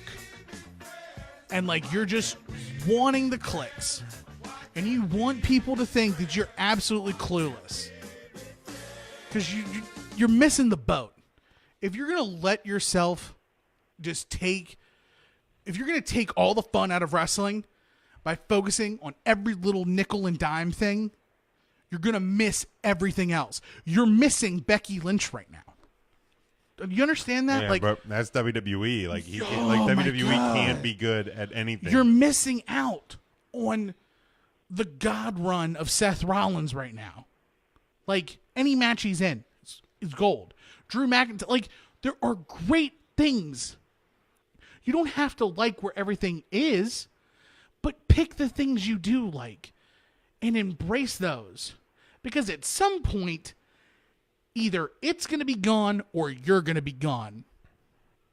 Yeah. Life's too short to be angry and mad about everything. 100%. 100%. So 25 minutes ago, he created a poll because he's so done with wrestling. Really? I really don't care, but I want to know what you all think. Will Kenny Omega sign with the WWE? No. Well, what do you think? Is it spelled right? Is it grammatically correct? No, but here's how crazy some of his followers are. Somebody said, I hope not. WWE has no clue how to push Asian talent. He's Canadian, you idiot. I'm from Winnipeg, you idiot. Asian talent. You disrespectful, stupid idiot. He's absolutely like... He doesn't even look Asian. They don't know how to push Asian he talent. speaks Japanese. 2018.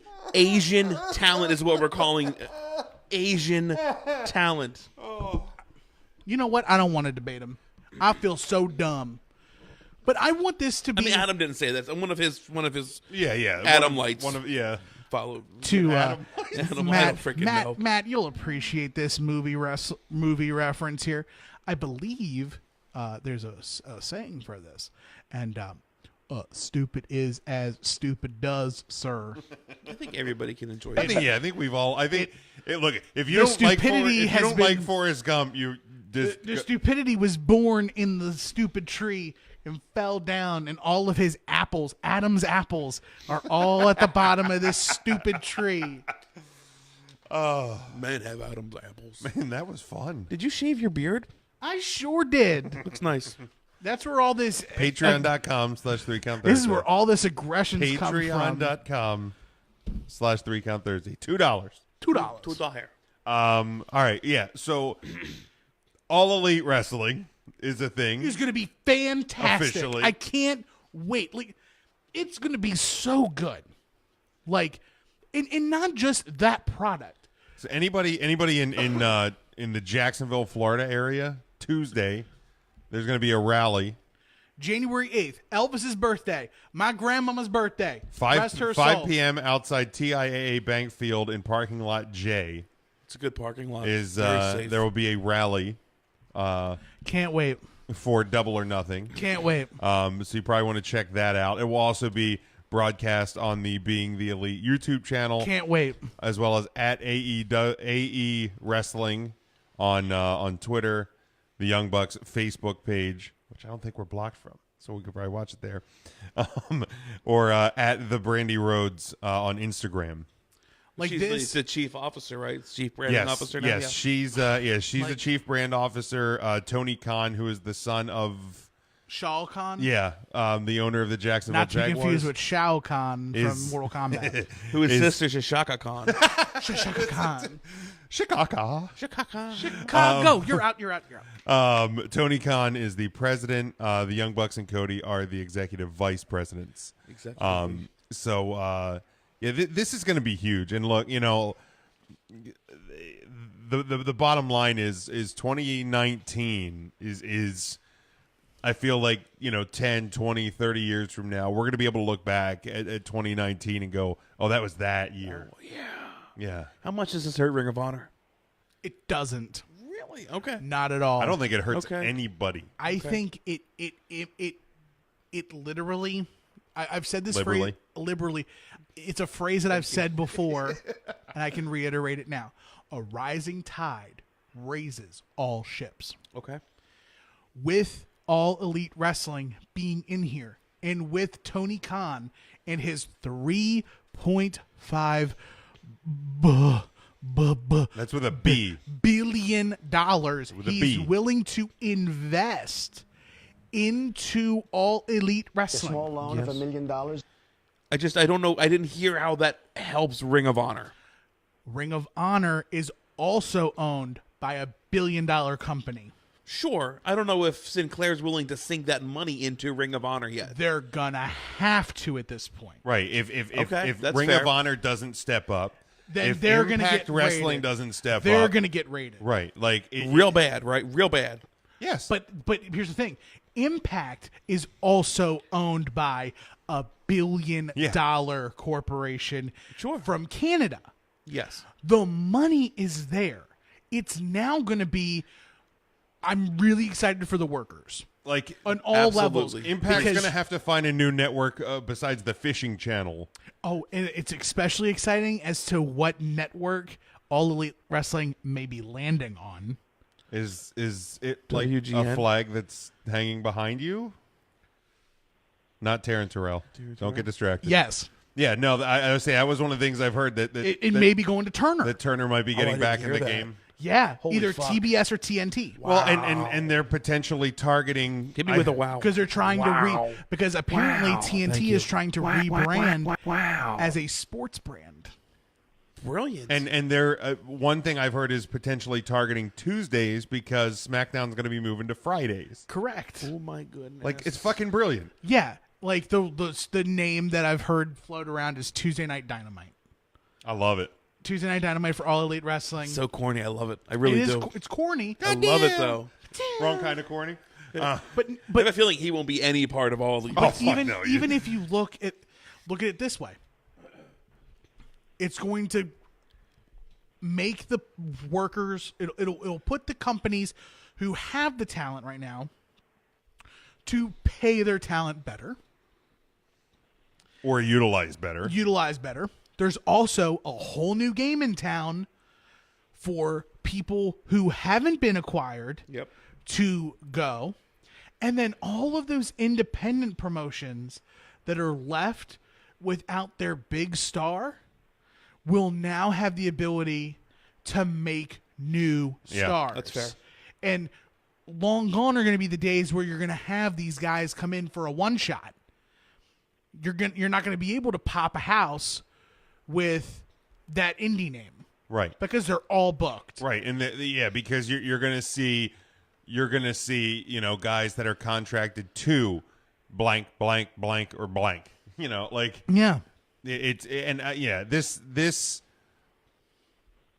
It is so good. And you want to know who's probably the happiest out of everyone? Vince McMahon. He is sitting there. He is sitting behind his table, his big giant desk, and he is just like checking all of his munitions.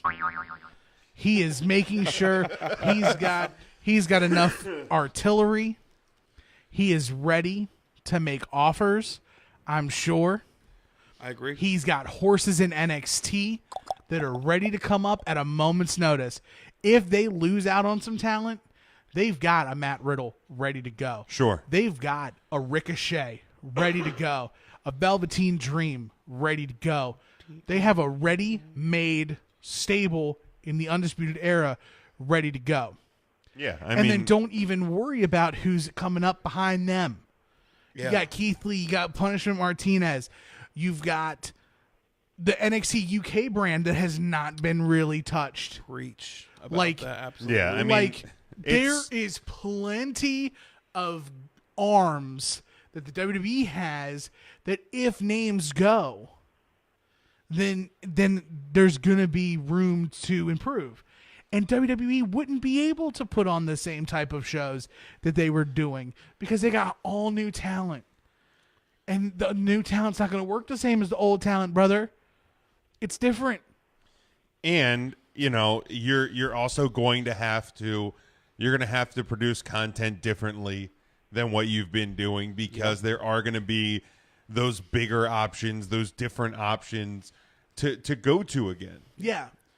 And one thing we will have to mention so far about All Elite Wrestling so far, of the Elite group, those that have officially signed are the Bucks, Cody, Brandy, and Hangman Page. Yeah.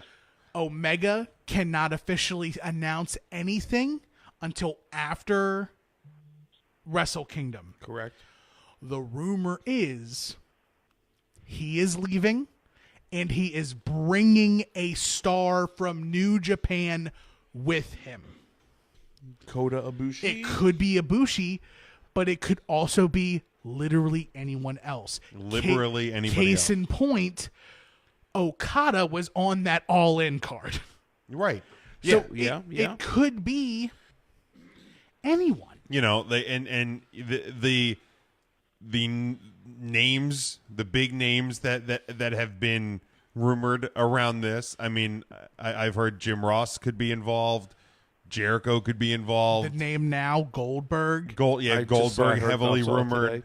Today. And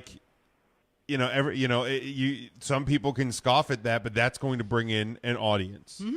Like it absolutely is. Goldberg's kid. And Nicholas. Yeah, say him versus Nicholas in the first main and event. And also, whether or not there's any, it's all, I'm going to use a Bruce Pritchard phrase, rumor and innuendo. We still don't know too much about AJ Styles' contractual status and where he sits. What, that's April, I think. I've heard after Mania. I've heard mixed things about whether or not he signed a small extension to get into WrestleMania season.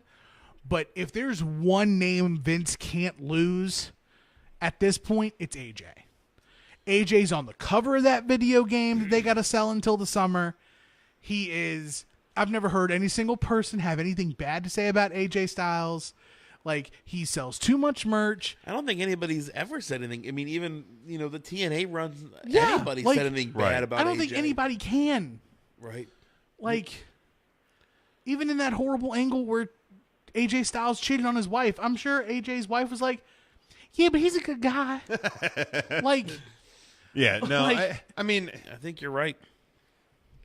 But it'll be interesting to see what everything shakes out. I mean, the wrestling landscape, I think, in 5-6 months is going to be totally different than where we're sitting right now. I say you could probably even see something come Mania, come first Sunday in February, during a time period where you normally don't see wrestling news. Okay. There's like a sporting event that usually happens. It's like a big bowl. Yeah, and like commercials are usually like a pretty big thing on that and thing. What's $1 million ad for a person who billionaire? owns $3.5 billion and is a part of the ownership group that has a team that plays for the same league? Oh, true. Yeah. He knows people. Yeah. Hey, can you slip this one in between the Audi commercial and your 9th Coca-Cola commercial? Can you just drop this little nugget there, teaser right there? And I'm sure that there's going to be WWE talent that is going to end up there. I don't know the name but there will be some. There absolutely will be some. There has to be. There Yes. has to be. There has to be. There has to be. Absolutely has to be. Not going to get to the draft tonight. That's fine. I really want to get to the last thing. Okay. Just looking over the Wrestle Kingdom card. I don't know how much you guys have looked at it. Do you intend on watching at some point? I mean, I know it hits tomorrow. It hits Access TV. So that's probably when I'll catch it. I'm not going to buy it this year. I'll watch it tomorrow. But yeah, I'll hit it on Access. Matt, Ryan, you guys gonna? Yeah, one of the two. Yeah, I mean, I work all weekend, so it's probably not going to. I'll probably have to just catch it on Access when it rolls out. Yeah, not live. Makes me a bad wrestling fan, but that's all right. Is there a match in particular that you guys? I mean, for me, like, Jericho Naito. I mean, I'm sure. Jericho's gonna hook me wherever he ends up. Yeah, Jericho Naito, no DQ. Yeah, that'll be really solid. I mean, Omega Tanahashi should be fantastic. I'm really looking forward to Juice Robinson versus Cody. Yeah. For the U.S. title. I think that'll just elevate Juice to a whole new level. So that's really cool for him. Yeah, I mean, the 10-match card, one of the matches being on the pre-show, that starts at 2 a.m. That's the New Japan Rumble, right? Yeah, I mean, literally less than 3 hours from now. Do you have the full card in front of you? Ibushi Ospreay sounds fantastic.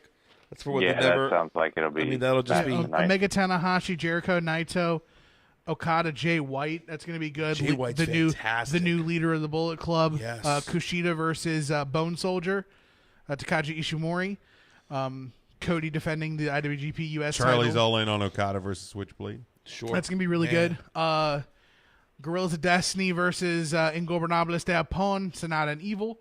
And the Young Bucks in a three-way for the IWGP Tag Team titles. Ishii versus Zack Sabre Jr. For the British Heavyweight title. That's going to be really good. Ishii is really good. Zack Sabre Jr. is more and more becoming a main play in New Japan. Should be really good. Guy's fantastic. Where was that we saw him, Ryan? Where? Zack Sabre Jr. We saw him at a... that was at... Was it Hybrid? Was Zack Sabre Jr. versus AR Fox, I believe. Matt, were you with for that? Yeah. Okay. Yeah, that was... That sounds right, Hybrid. yeah. I was going to say... Hybrid, I believe. Intern Mark just checked in on the live video. Hi, Intern Mark. Hey, Mark. Wandering around Hershey Park, sad because they're still closed. Oh my God, that's right. They're closed to what, April now? Yeah, but March? he's already got that new thing. Does already got the new membership card. The junior tag titles with Suzuki Gun versus Roppongi 3.3K. Bushi and Shingo. Shingo recently an acquisition for New Japan from the Noah promotion, which is really cool. Kota Ibushi versus Will Ospreay, and then a gauntlet match to determine the number one contenders to the never open weight title, including a great team right here of Yuji Nagata, Jeff Cobb, and David Finlay. And then, of course, the elite contingent of Hangman Page, Yujiro Takahashi, and Marty Scurll. Scurll. Skirt. Yeah, I mean, the card's fantastic. Top to tippity top to biggity bottom.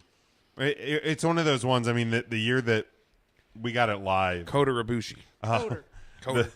It's JR, right? Kota Ibushi, it sounds like. Kota Ibushi. Kota Ibushi. Kota Ibushi. You want a Kota Ibushi? The year we watched it live, I mean, that's a tough watch if you're not used to it. That is, I mean, the early morning, and it's tough all over. The year we got it live, it was... So Wrestle Kingdom 10, I feel like it was 2 years ago. Yeah, it was 3 years ago. I thought we got 9. I thought we got 9. Wrestle Kingdom 9. It was the one that Jeff 9. Jarrett was over there for. Yeah. Jarrett. Global Force. Oh, that's right. Yes. That's the exact same one I got too. Yeah, it just when you're not used to match versus match, like just back to back to back to back. Wrestling. Yeah, it is. It's a very different watch than a US show, but will be great nonetheless. All right, the last thing. I am curious, real quick. We're not going to do the draft. Let's do the draft another time. But just give me the person who had the best year, in your opinion. For me, and you cannot repeat Jericho. them. So you would say Jericho. 100%. The best year in wrestling. The best year in wrestling. Just to everything that he did, ending up literally anywhere he wanted to be. It seemed like you never knew when to expect him there. Even if you kind of had an idea, sometimes you would be like, he might be there, but he probably won't be. Sometimes he didn't show up. Sometimes he did. I wish he no-sold his cruise. That would have been great. Yeah, he just Fozzie'd, and that was it. Yeah, just no wrestling. But yeah, I mean, yeah, the wrestling cruise you had. He showed up at All In. He's already signed up. There's a second cruise that's coming. Awesome. He was at Raw 25. You getting a cabin on the boat? Fuck no. I don't go on the goddamn Kiss cruise. None of it. If I can see you on dry land, fuck it. I'm not going. Fair. But yeah, I mean, Chris Jericho just what a year. What a year. I'll bring up the caboose. Okay. So we draft order. You would have your first pick.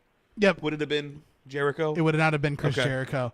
Best year ever to me. He really closed out 2018 strong. Cody Rhodes. Okay, solid choice. That's who Devin. Yeah, everything he has touched this year has turned to liberal gold. Just absolutely fantastic. Revitalized, like you said, the NWA title. Sure. All In is 1/3 his, but he brought a lot of that structure to the Young Bucks group. Absolutely fantastic. And you can 1A. You could 1A, 1B. The He was my number. He was my number 2. Yeah. It was Cody.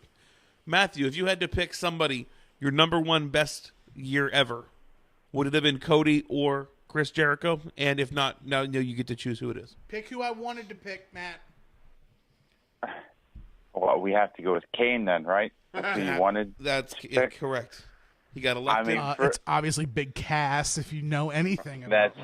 That's all. Yeah, fair point. For me, and it's only because we talked about him so much, all of us during our top fives, I would have gone with Gargano. I mean, how many matches did he have this year that we all talked about as one of the best of the year? Feud of the year with Ciampa. I think he really kind of took over NXT when people were being brought up. Gargano kind of remained the staple of that, and I think carried that division, or whatever you'd like to call it, company. So that was going to be my pick, just as an outside the box type deal. Great. Ryan? I mean, all three of yours made my lists. As I had to go down, I went well outside the box. I think the best year ever in professional wrestling belongs to Vince McMahon. You just made the list. The giant amount of money that he orchestrated with the deal with Fox, you cannot deny that will be a game changer for not only the WWE, but I think other companies, as we see. So I wrote down Vince McMahon as my number one best year ever in professional wrestling. I mean, you can't really argue with that either. I really tried to think outside the box on my list. I don't think there's a lot of people that would have had Vince McMahon as so that's solid in and of itself. And I did forget to play this clip, so I gotta pull this one out. That's fine, but I want you to pull it out. Oh, whip it out, Jim. Whip it out. Whip it. It's a coming. It's. Come on. Where you at? Fucking computer. This fucking thing. Sucks. What the? Happy New Year. Happy New Year. There it is. There it is. Happy New Year. Happy New Year. Happy New Year. Happy New Year. Happy New Year. Happy New Year. Happy New Year, pal. Happy New Year. If I ever go to do a New Year's party, that's how I'm going to wish it. Happy New Year. Happy New Year, pal. We obviously had more important business at the top of the show to hit, because that's usually where I put it out there. Charlie says Omega had the best year. Chris points out that in 3 hours Jericho's year begins with the title defense. And he says he's going to try his damnedest to stay awake for that one. Mark loves Vince. I do too. And Charlie said he changed his pick, best year ever, The Man. She was my first woman on my first man on my list. She would have probably been my number 2 pick. To be completely honest with you. Yeah. There was, because Cody has done so much to revolutionize wrestling outside of the WWE. Yeah. But Becky is the hottest performer in WWE right now. Man, woman, child, McMahon. Okay. Doesn't matter. It's Becky Lynch, and it's not even close. Let's go reverse order then, and let's just do women best year. So, Ryan, you go first. I get to say Becky Lynch. You do get to say Becky Lynch. Yeah, absolutely. There's Okay. no questions asked. That one's easy. So, Matt, draft Becky Lynch off the board. Best year ever. Damn it. Right, I guess I'll go Ronda Rousey. Okay. That should be number 2. Yeah. Tim? All right. This one falls right into my lap. The inventor of the women's evolution, Stephanie McMahon. Solid. Very great. Solid. Very great. And for me, with those 3 off the board, I'm actually going to go Alexa Bliss on this one. Year. I mean, Money in the Bank, you had the immediate cash in. You had an injury situation, found a way to like swerve it and still stay relevant. I thought Alexa had a fantastic year as well. Devin would have put Carmella up there. Hey, I mean, she had a fantastic year. Obviously, Charlotte. Nia Jax had a great year. Charlotte had a great year. The women Asuka? in general. Asuka had a big year. Yeah, I mean, so it's definitely. Go ahead. No, finish your thought. I don't know where I was. just I don't know, prepping. I'm not sure where I was going because I Shit. saw you look like you interrupted me. It's okay. When you had said let's flip it on its side, I thought you were saying who had the worst year of 2018. Oh well, let's do that real quick. Who did have Man, the woman, who had the worst year of 2018? It could be one person or group of people. Whatever you want to do. People who think the WWE's dying. They had the worst year. Tim, who had the worst That's year? fair. Or Matt or Ryan, if somebody's got one, jump on it.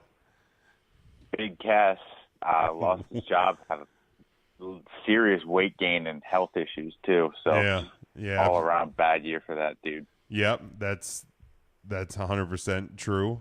Yeah, I was looking up. That's who I looked up. I just wanted to see what time when he actually got shit canned. It was this year. I mean, or last year. You want to make it worse?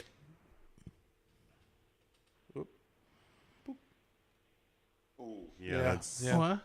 That's tough. Oh, China. he's yeah. So there's that. he's a trooper. Gosh, worst year ever. Yeah. I mean, Enzo had a bad one because he thinks people still like him. Yeah, Enzo had a rough year. You know who had the worst year ever? Who had the worst year ever? Adam Lavelle. That's not nice. It's accurate. Ryan, who had the Oh man, whose Cass is off the board. Cass is off the board. I thought Cass was going to be my sleeper. That's only when he passes out. Devin says Nikki Bella. Mark said Bella's. I think those are the worst. Had the worst years. Chris brings out a great point. He says Cass and Enzo's cases, their shit was self-inflicted. A lot of it, yeah. Sure. Still a really bad year.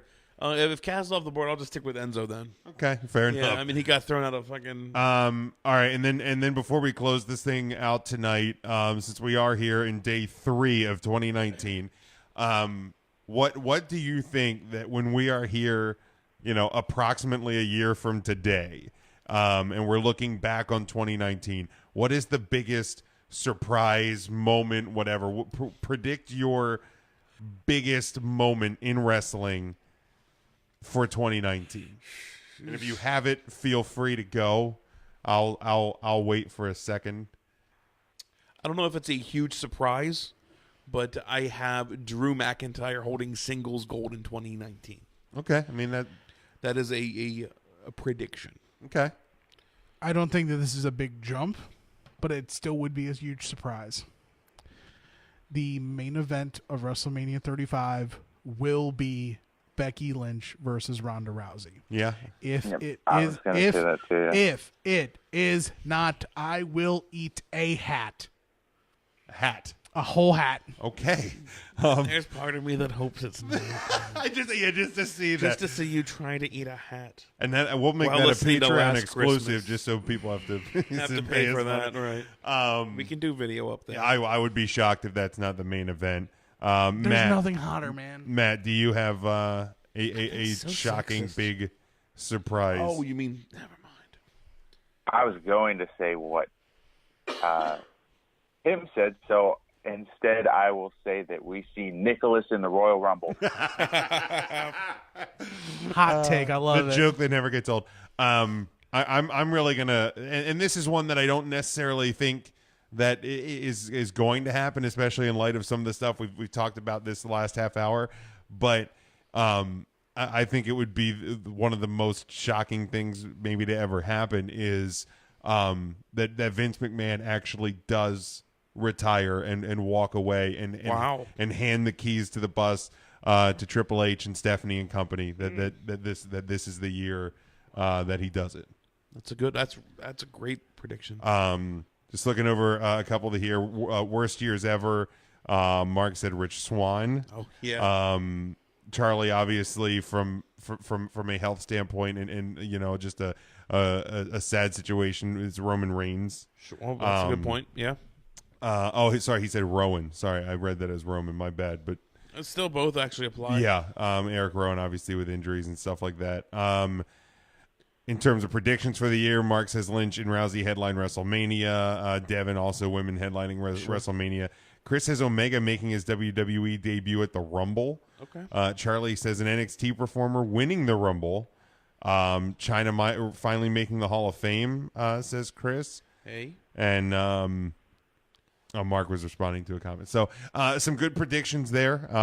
Some good interaction on the best and worst of the year. So Matt, we know who the Woman of the Year for 2018 was, but just remind people who that is.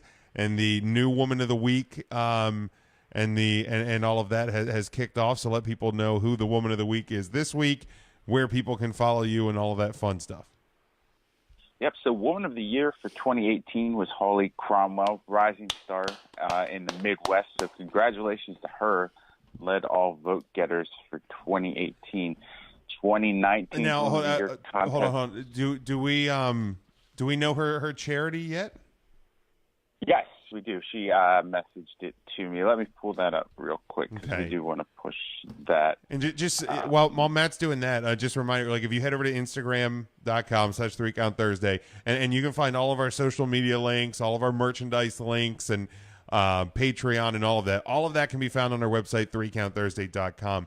But what we do for every like that is on a picture for our Woman of the Week, that counts as a vote. The highest vote getter for the calendar year is our Woman of the Year, and we make a donation to a charity of their choice.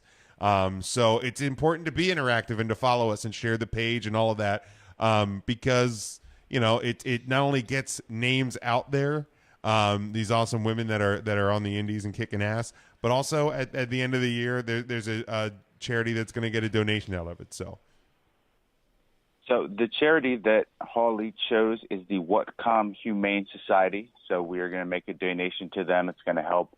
I think our donation helps to feed 20 pets for a week. Awesome. So that's a big deal. So good on her for choosing that one. And to start off 2019, we are featuring Lainey Luck. Now, I do want to say this as well. This is kind of a big one. Lainey Luck is the 200th different woman that we have featured on our Instagram since we started this journey. So shout out to her being the 200th. Shout out to the other 199 that we featured before and the hundreds, hopefully, that we have to feature beyond this. Absolutely. And getting ready for the NFL playoffs, Matt, where can people follow you? I'm sure it's going to be an adventure this weekend. It'll be quite a ride. Sixers season's really kicking into high gear, too. So I'm on Twitter. It's at 3CT, the letter A, Philly as in Philadelphia, and the number 8. So 3CT affiliate. All right, Matt, we'll talk to you next week, and Happy New Year, pal. Happy New Year, pal. All right, see you, bud. Tim, let the fine listeners and fans know where they can follow you and all the stuff that you're doing. You can follow me at Not the Toolman across all platforms: Instagram, the Twitter, the Snapchats. Also, I stream on twitch.tv/Not the Toolman. Do me a favor, create an account like Devin did. Absolutely free. Go create an account, follow the channel so you can be notified whenever I go live. Currently, if you are a nostalgic video game fan, I am going through my first ever playthrough of the Kingdom Hearts series. So playing King of Hearts. Kingdom Hearts. Oh, damn it. Kingdom Hearts. Playing Kingdom Hearts 1 and 2 in anticipation for Kingdom Hearts 3 to be released at the end of this month. So I will be streaming a lot more for the next 3 weeks to try to rush all these games in before Kingdom Hearts 3 comes out. So pretty much any day that isn't Thursday or Saturday, I'll be live on twitch.tv/NotTheToolMan. Live. So come on by.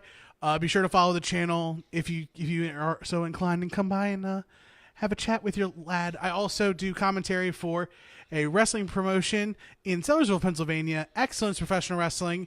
You can check them out at excellenceprofessionalwrestling.com or on Twitter at excellencepw.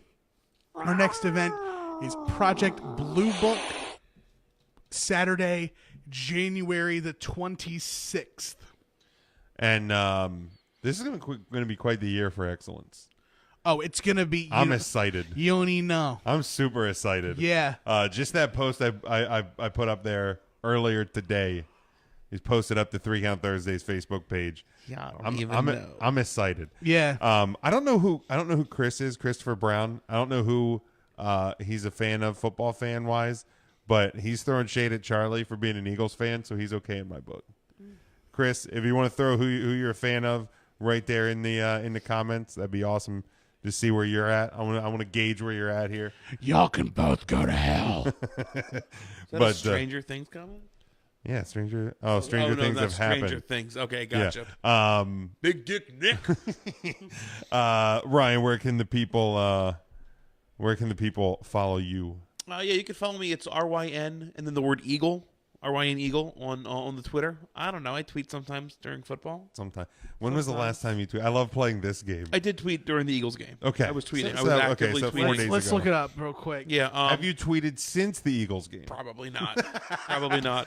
But I also do commentary for a company for Atomic Championship Wrestling and Rogue Wound Warriors. Just had a great show to end 2018 up at the Reverb. We are returning to the Reverb February the 2nd for Shape of Things to Come. Ooh. It is another season beginning.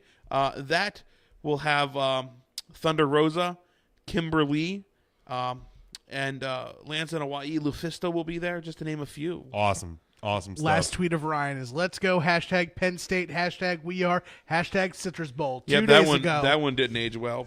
Yeah, I don't want to talk. Let's just not talk about college football. Christopher's a Browns fan. So I'm fine. I'm fine with that. That's good. At least for 1 week. They did their job. At least for 1 week. The bottom line, you can follow me at Big Jim Sports, but quite frankly, the big thing, the most important thing is that you are following us, our website, 3countthursday.com. You can follow all of our social media is at 3 Count Thursday, Facebook, Twitter, Instagram. Make sure you go to the website and check out the merchandise, the Patreon, all of that stuff. We have so much stuff going on. Subscribe to us on YouTube as well. We're trying to get more content up there this year. Check out our sponsor or our home network, NGSC Sports, and the sponsor of NGSC Sports, Alicia's Pillows and Things. If you head to the ngscsports.com, find the Alicia's Pillows and Things tab, place your order. You have great pillows, full body pillows, neck pillows. You got home decor and so much more featuring sports teams, cartoon characters, movie characters, and much, much more. We absolutely cannot thank you guys enough for a great 2018. 2019 is going to be even better, and we look forward to all the moments with you guys. And it was at this moment that he knew he fucked up. Apparently, I hit a sound button. The board's going crazy. We got to get out of here. It's going nuts. 2019. Have a great one, guys. Stay safe, stay smart, and go for the pin.